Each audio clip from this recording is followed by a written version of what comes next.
सुप्रभात बच्चों, मैं राधाकांत झा केंद्रीय विद्यालय अकमपाट से आप सभी को इस वीडियो में स्वागत करता हूं।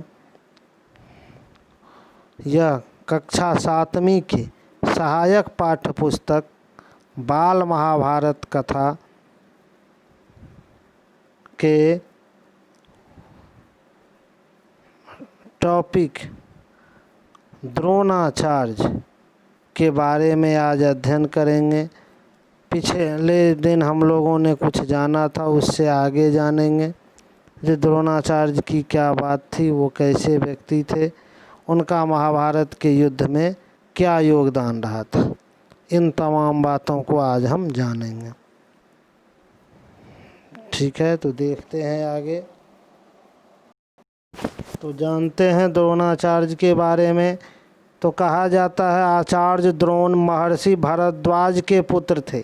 पांचाल नरेश का पुत्र द्रुपद भी द्रोण के साथ ही भरद्वाज आश्रम में शिक्षा पा रहा था।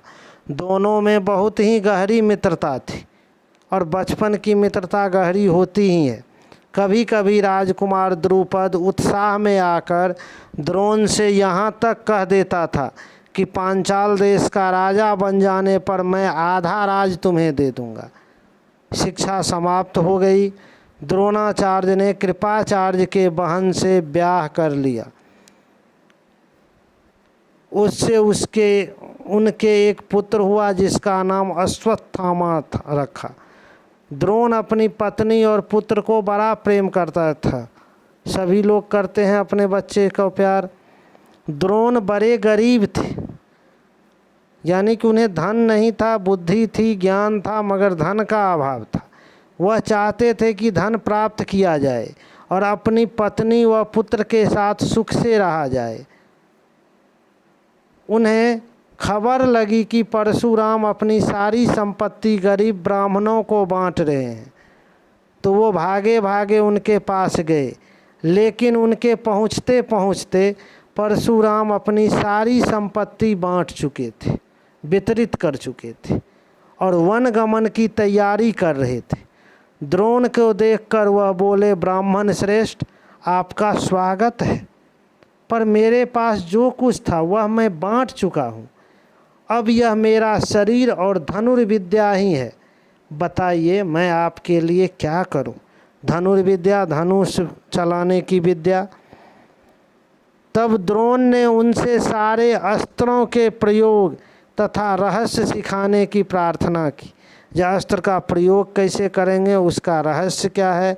परशुराम ने यह प्रार्थना स्वीकार कर ली और द्रोण को धनुर्विद्या की पूरी शिक्षा दे दी। कहा जाता है जो परशुराम भगवान शिव के शिष्य थे। कुछ समय बाद क्या हुआ, राजकुमार द्रुपद के पिता का देहावसान हो गया और द्रुपद राजगद्दी पर बैठा। तो द्रोणाचार्य को जब यह पता चला कि द्रुपद पांचाल के देश की राजगद्दी पर बैठे हैं, तो उन्हें बहुत खुशी हुई। जो उनका मित्र था वह राजा द्रुपद से मिलने पांचाल देश को गए। उन्होंने गुरु के आश्रम में द्रुपद के लड़कपन में की गई बातचीत याद थी। वह सोचे यदि आधा राज न देगा मगर कुछ न कुछ धन तो जरूर दे देगा मित्रता के नाम पर। इस आशा से द्रोणाचार्य राजा द्रुपद के पास पहुँचे। वो बोले, मित्र द्रुपद, मुझे पहचानते हो ना, मैं तुम्हारे बालपन का मित्र द्रोण हूँ। ऐश्वर्य धन संपत्ति के मद में घमंड में आकर के राजा द्रुपद को द्रोणाचार्य का आना बुरा लगा। द्रोण का अपने साथ मित्र का सा व्यवहार करना तो उन्हें और भी अखरा। वह द्रोण पर गुस्सा हो गया और बोला, ब्राह्मण, तुम्हारा यह व्यवहार सज्जनोचित नहीं है। मुझे मित्र कहकर पुकारने का तुम्हें साहस कैसे हुआ। सिंहासन पर बैठे हुए एक राजा के साथ एक दरिद्र प्रजाजन की मित्रता कभी हुई है क्या। तुम्हारी बुद्धि कितनी कच्ची है, कितनी कमज़ोर है तुम्हारी बुद्धि। बच्चे वाली बुद्धि है। लड़कपन में लाचारी के कारण हम दोनों को जो साथ रहना पड़ा, उसके आधार पर तुम द्रुपद से मित्रता का दावा करने लगे। हाँ, दरिद्र के धनी के साथ, मूर्ख की विद्वान के साथ और कायर के वीर के साथ मित्रता नहीं हो सकती। मित्रता हमेशा बराबरी की हैसियत वालों में ही होती है, यानी कि उसी में मित्रता होती है जो बराबर के हैसियत रखते हैं, बराबर का जिसका औकात होता है।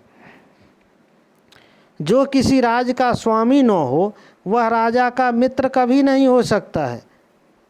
तो द्रुपद के इन कठोर गर्भ उक्ति यानी कि घमंड वाली बातों को सुन करके द्रोणाचार्य बड़े लज्जित हुए।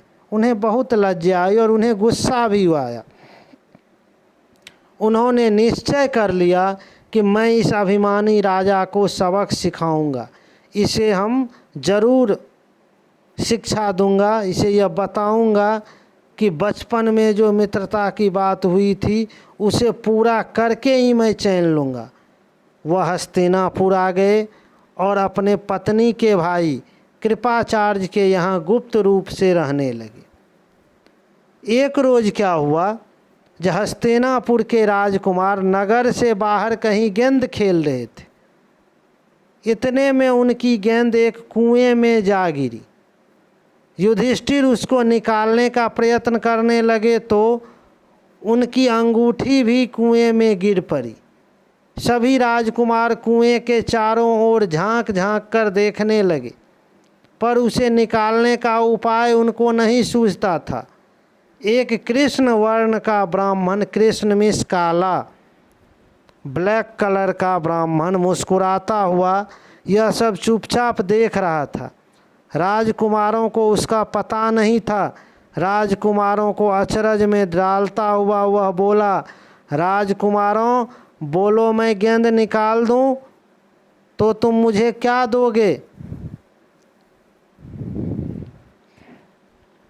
ब्राह्मण श्रेष्ठ, राजकुमार बोला, ब्राह्मण श्रेष्ठ, आप गेंद निकाल देंगे तो कृपाचार्य के घर आपकी बढ़िया दावत करेंगे, यानी कि कृपाचार्य की घर में हम लोग एक पार्टी करेंगे आपके साथ। युधिष्ठिर ने हंसते हुए कहा। तब द्रोणाचार्य ने पास में पड़ी हुई एक सींक उठा ली और उसे पानी में फेंका। सींक जो है वो पतली सी लकड़ी होती है, जैसे झाड़ू होता है ना, उसका झाड़ू का जो एक लकड़ी होता है वो उसको सींक बोलते हैं। सींक गेंद को ऐसे जाकर लगी जैसे तीर, और फिर उस पर लगातार कई सींकें वे कुएं में डालते गए। सींकें एक दूसरे के सिरे से चिपकती गई, एक दूसरे में चिपक रही थी। जब आखिरी सींक का सिरा कुएं के बाहर तक पहुंच गया तो द्रोणाचार्य ने उसे पकड़कर खींच लिया और गेंद बाहर निकल आई। सब राजकुमार आश्चर्य से यह करतब देख रहे थे। उन्होंने ब्राह्मण से विनती की कि युधिष्ठिर की अंगूठी भी निकाल दीजिए। द्रोण ने तुरंत धनुष चढ़ाया और कुएं में तीर मारा। पल भर में बाण अंगूठी को अपने नोक में लिए हुए ऊपर आ गया। द्रोणाचार्य ने अंगूठी युधिष्ठिर को दे दी। यह चमत्कार देखकर राजकुमारों को और ज़्यादा आश्चर्य हुआ। उन्होंने द्रोण के आगे आदरपूर्वक सिर नवाया और हाथ जोड़कर पूछा, महाराज हमारा प्रणाम स्वीकार कीजिए, हमें अपना परिचय दीजिए कि आप कौन हैं, हम आपकी क्या सेवा कर सकते हैं, हमें आज्ञा दीजिए। द्रोण ने कहा, राजकुमारों यह सारी घटना सुनाकर पितामह भीष्म से ही मेरा परिचय प्राप्त कर लेना।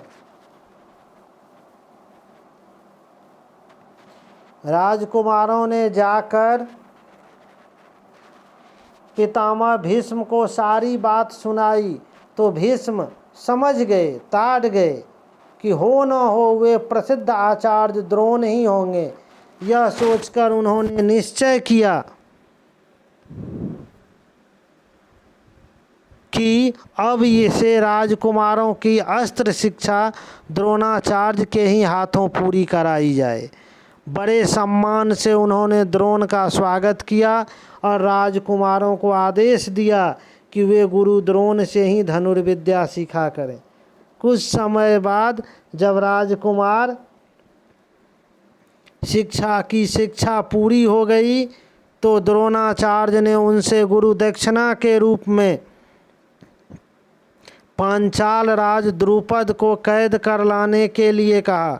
उनकी आज्ञा अनुसार पहले दुर्योधन और कर्ण ने द्रुपद के राज पर धावा बोल दिया, पर पराक्रमी द्रुपद के आगे वे न ठहर सके, हार कर वापस आ गए। तब द्रोण ने अर्जुन को भेजा।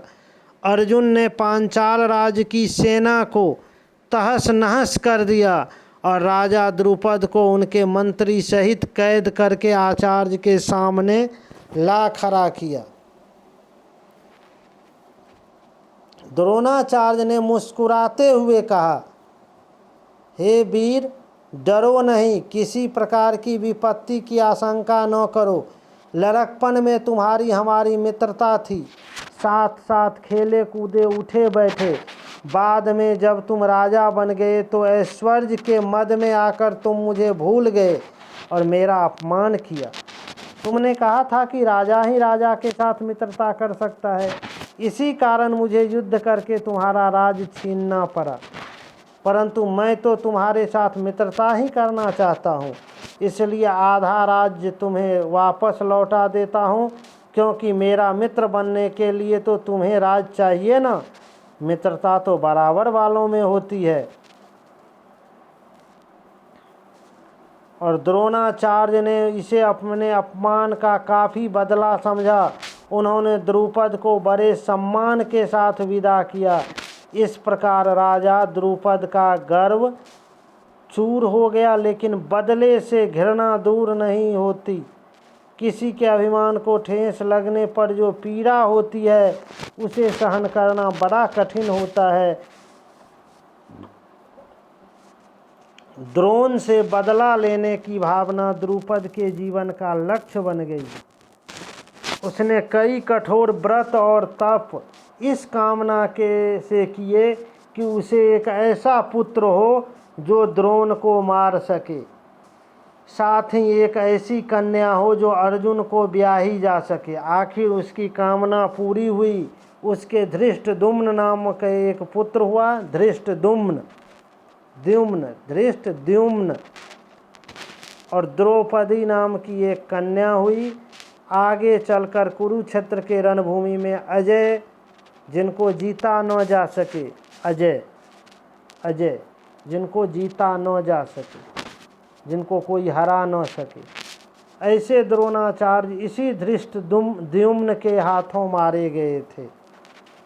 इस तरह से यह द्रोणाचार्य अध्याय संपन्न हुआ। अब आगे हम लोग अगला टॉपिक पढ़ेंगे। धन्यवाद।